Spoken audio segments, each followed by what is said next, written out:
Hello and welcome back to the Health and Harmony Girls podcast. We are continuing with our self-care series today. And today we are going to touch on environmental self-care. So obviously, I think everyone knows what your environment is. So like what we said with all the other topics is that sometimes it's difficult to think about how you can bring self-care into these aspects in your life. Like I would have also, like I said last time, never pictured self-care with your environment. So environmental self-care includes taking care of the places and spaces around you. So we're going to touch on a few topics regarding environmental today.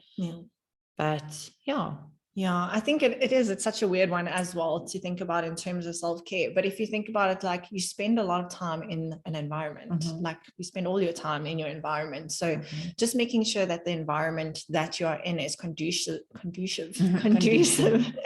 to you feeling at peace is such an important aspect of self-care, because you can do all the other things, but if you are living in a space that is maybe like very cluttered or not safe or whatever it may be, it can influence your mindset and therefore influence how well you feel cared for within yourself. Yes, agreed.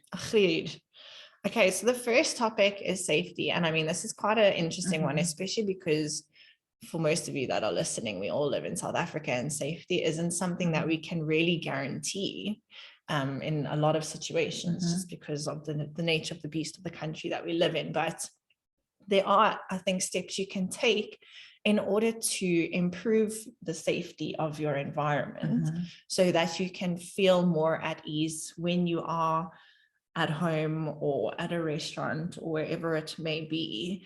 So, I mean, we can talk about things like... Sorry, I'm just turning the monitor volume a little bit down so we don't hear anything too loud.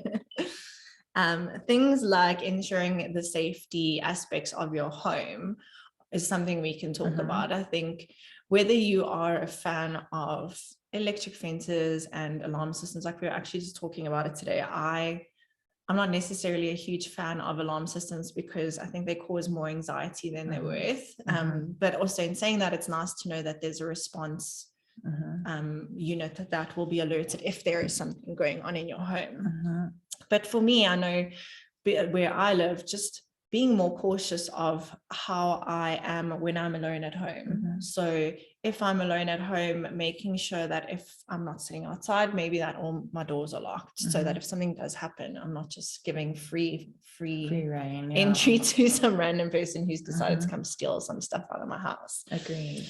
And I think it's so actually important that you touched on not guaranteeing safety, because you can take steps, like we're saying, to make yourself feel safer in your environment, but obviously it doesn't guarantee your safety. So it's going to be very personal to each individual, depending on what makes you feel safe. Like, for instance, Rox is saying about the alarm system, like that doesn't necessarily make her feel safer, where someone else may be like, it's imperative for me to have an alarm in order to be able to sleep at night, where other people are like, I don't think electric fences work, and someone else is like, well, if I don't have an electric fence, I literally don't feel safe.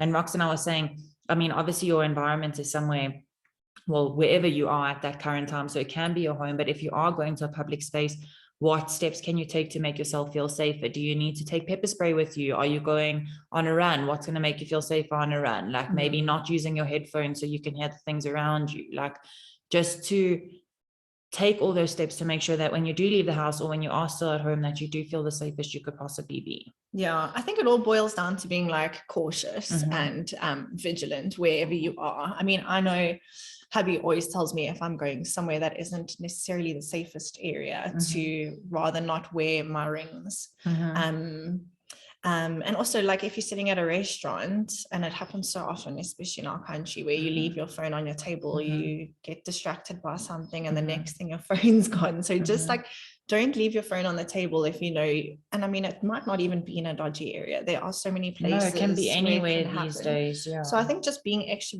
vigilant and taking away that kind of I'm trying to think of a good word, but like enticing aspect that can attract unnecessary attention. So if you are going somewhere, like, don't take your flashy stuff, don't leave it lying around, because you do kind of create yourself as a target. And it also just helps with peace of mind, I think. Like, I'd rather go somewhere knowing that there's not much that someone would target me as a mugging target than like rolling around with all my flashy jewelry and having my cell phone hanging out, or like when you're driving around having your laptop on the seat. They're like just certain or being things on your phone on a red robot. Yeah, there's just certain things you can do to really improve your safety and therefore your peace of mind. I completely agree. Okay, and then the next one is a healthy living environment, so home and nature. So I think this can go also into many different topics on its own, because a healthy living environment in your home can be many aspects. I mean, it can boil down to, this is also very personal, it can boil down to what you're eating, what you're surrounding yourself with, how clean is your home, what are the things that are healthiest for you, like do you battle with allergies, do you have a humidifier, all these random things. But they can also be internal and external when it comes to your home, because like I said, with food, obviously that's nourishing your body from the inside, but it's also what you're surrounding yourself with at home. So with your healthy living environment, you want to make sure that every aspect in your home environment, I'll just speak about home for now, because obviously nature is nature. When you're at home, what are you surrounding yourself with? Is it things that make you feel happy and healthy, or is it things that are making you feel, like Rox was saying earlier, cluttered? Is your space filled with boxes? Do you still have boxes unpacked from moving? Yes, I do. Boxes that are not unpacked. So yeah, what are you surrounding yourself with? Is your bedside table cluttered? All these little things. What does your fridge look like? Do you have sauces that are still in your fridge from the 90s? Like, you need to go through all of these things around you and make sure that your environment at your home is your happy place and what makes you feel healthiest from the inside out. Yeah, definitely. And I think it also, like, it can boil down to things that can actually become health hazards as well. Like, I know the place we're staying in now, even when we moved in, there was so much mold in our bathroom, and I literally wrote it on the rental agreement. And it was only literally, we moved in last year November, it was only like 2 months ago that I actually put my foot down and I was like, you guys need to do something about the mold, because even though it might not be the dangerous type of mold, like, it wasn't sitting well in my headspace.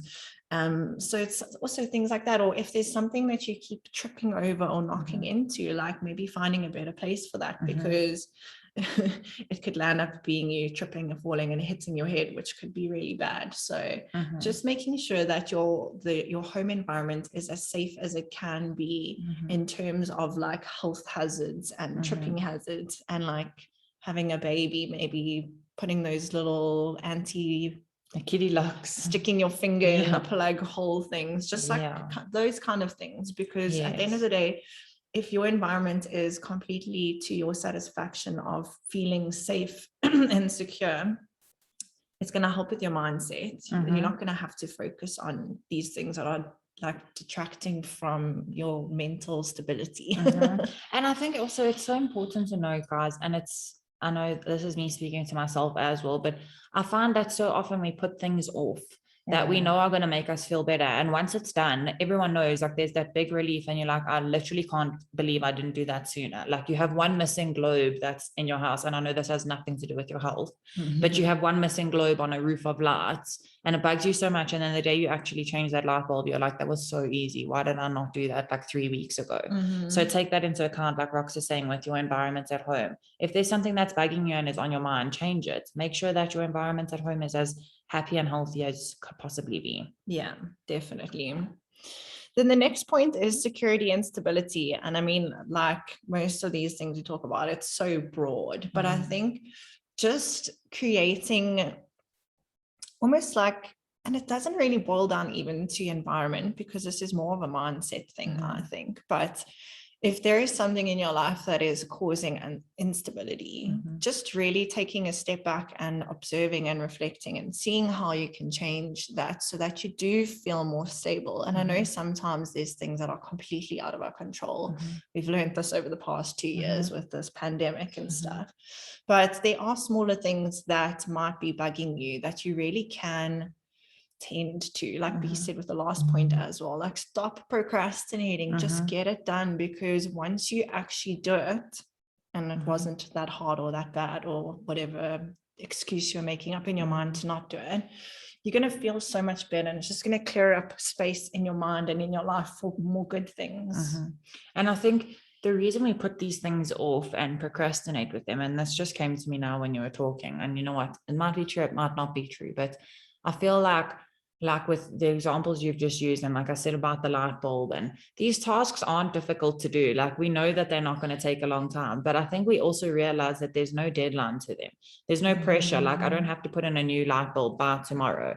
Will it help my life? Yes, but I don't have to do it by tomorrow. And then you just keep saying that to yourself every day. Like, I don't need to do it today. So make it imperative, like make your health and safety and security and stability and all these things in your environment, make those a priority as well, because you do have a deadline on those, because you are going to reach a point one day where you are going to blow up and be like, I need to actually do this now, it's enough. And also, like, I know people that I won't mention names who just leave stuff that have like maybe broken or worn out. And it's gotten to the point now where it's probably going to be cheaper for them to buy a new house than to fix all the issues that they have, because they didn't attend to them when that happened. I'm talking like 10, 15 years of accumulation. No, but like before you know it, it is 10, 15 years. Yeah. So just like getting smaller things done when they happen is going to help you prevent a meltdown when you realize you've actually now got like 100 things that you need to fix all at the same time. Yeah.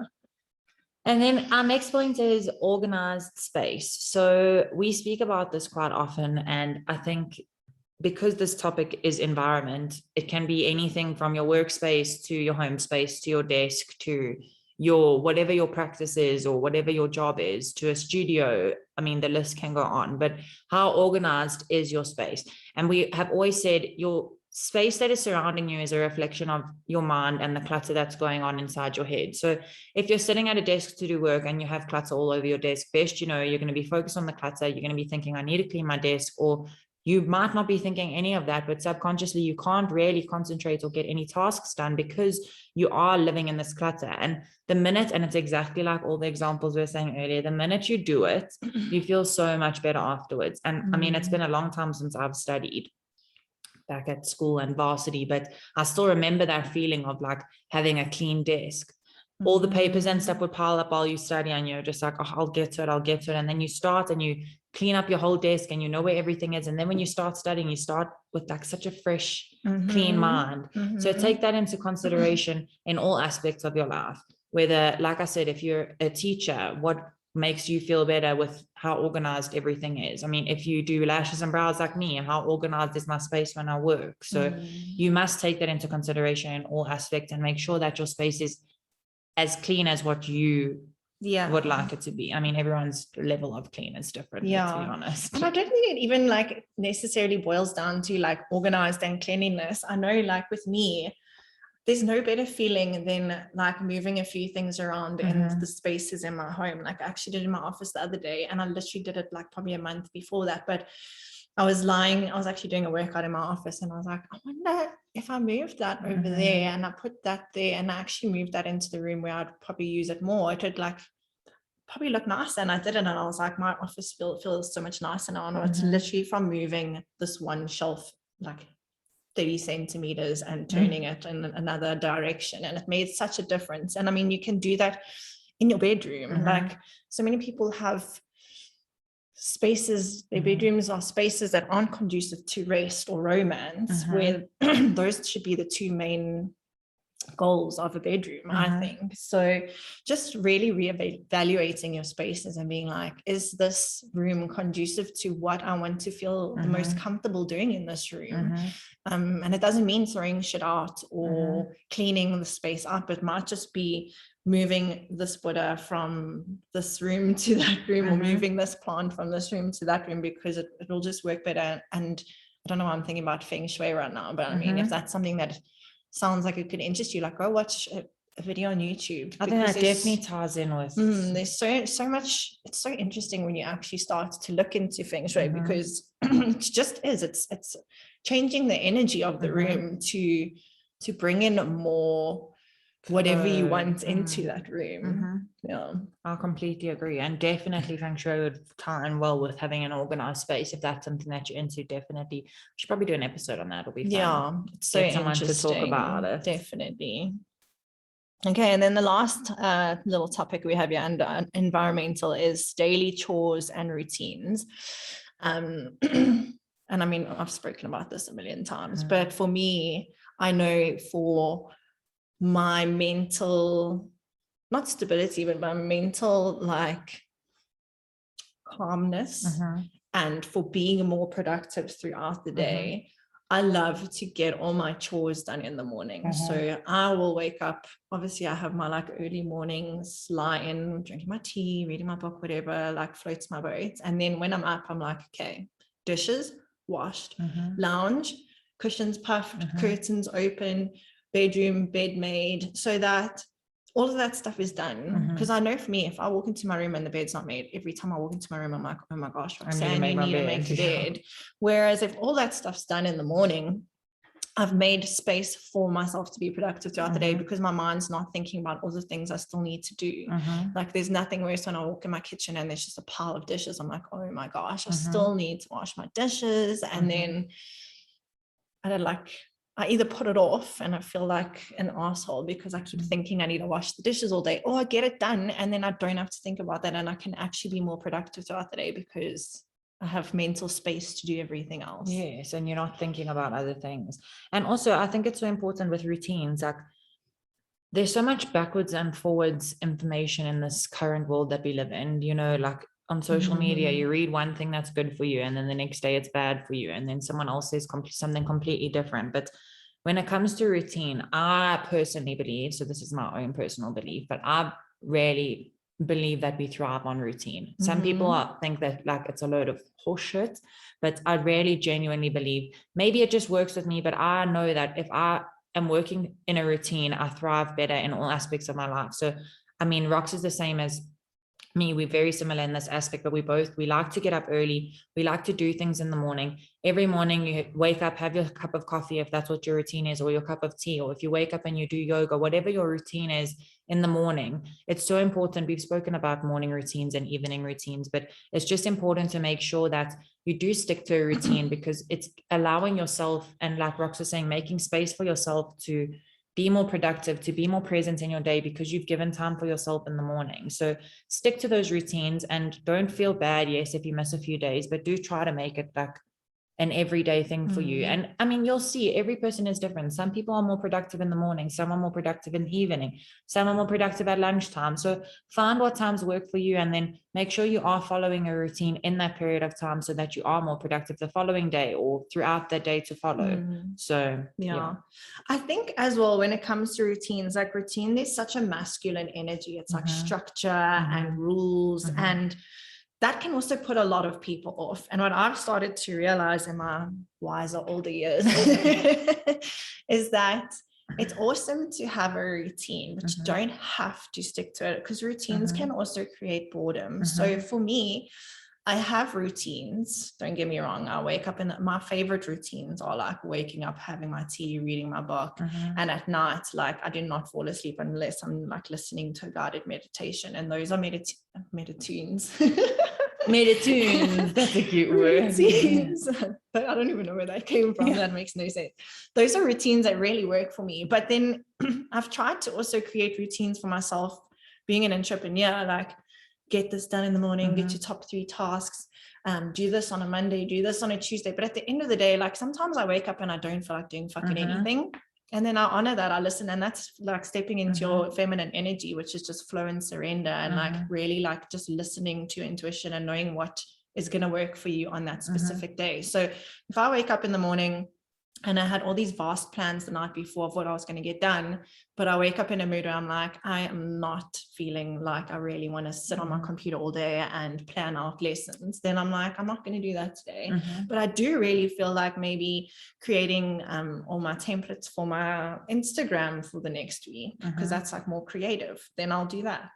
So like there's such a fine line between sticking to like this, like I want to say Hitler routine where you have to do this in this order. No. But Yeah, I think it's just balancing the masculine energy and the feminine energy of, yes, I know I need to get this done, but I don't really feel like doing it today. And don't What else confuse can that I with do? laziness as well. I mean, you might just wake up every day and be like, I don't feel like doing this. That could be a sign of laziness. But Yes. just really like feeling into yourself and being like, what do I actually really feel like doing today? Because if you're doing something that you feel like doing, you're going to be more productive anyway. And it's going to help with your mental health, which at the end of the day is the aim of self-care. The main aim of self-care. Completely agree, Gorm. I can't even say more about that. That was fabulous. Fabuloso. Yeah, so I think that's pretty much the points that we have about your environment. When it comes to self-care, like we said, you can bring self-care into all aspects, which you didn't even think about. So I hope this helped someone today. We hope this helped someone today, or many people.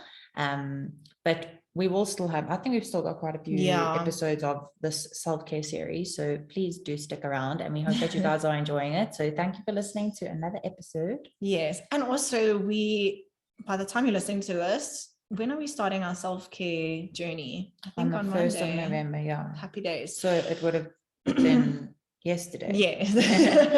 I'm trying to speak in the right tense. But in saying that, like, you don't have to stick to it by the days. So if you are keen, either follow us on Instagram, because we're going to be posting it every day.